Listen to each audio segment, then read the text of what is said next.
אתה מתחיל? טוב, מה שיש לנו פה זה רכיב הקאפסלוק. בעצם כל פעם שאנחנו לוחצים על קאפסלוק נדלקת הנורה, והיא נכבאת רק כאשר אנחנו לוחצים שוב. פה יש לנו את רכיבי תצוגות ה-7 seg כמו שאנחנו מכירים אותם, שאנחנו בעצם רואים את המקש האחרון שעליו לחצנו. נתחיל בלתת reset, אנחנו רואים שהכל פה באפסים, הנורה נכבאת, נלחץ על הקאפסלוק פעם אחת. עכשיו אנחנו לוחצים על הקפסולה פעם אחת, בקוד שלנו יש משהו שאומר שברגע שלחצת הוא נותן מלא מייקים, אבל הוא סופר רק את המייק הראשון. רק המייק הראשון אכפת לו, ובגלל זה הוא לא משנה אין סוף פעמים את הקפסולה. מקש עדיין לחוץ, אבל נורא לא יבבה. עזבנו אותו, הפלאג אצלנו בפנים, אות פנימי נדלק.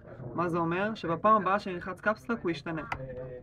זאת אומרת ככה, רק מתי שאנחנו לוחצים פעם אחת, אז הוא משתנה, ולא אין סוף פעמים. זהו, עכשיו הקאפסלוק נשאר לחוץ, נעזוב את הקאפסלוק, הנורה עדיין דלוקה, אפשר לעשות כל מיני אותיות, נגיד YYY, אנחנו רואים פה שהתקבל 35, הנורה עדיין דלוקה. עכשיו בנוסף אנחנו צריכים קאפסלוק, עוד קאפסלוק, לוחצים ריסט אסינכרוני, הוא מאפס אבל חוזר ישר.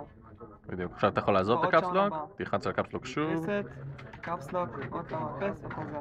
קאפסלוק, קאפסלוק, קאפסלוק, קאפסלוק, קאפסלוק, קאפסלוק, קאפסלוק, A, קאפסלוק, A, קאפסלוק. רק טוב.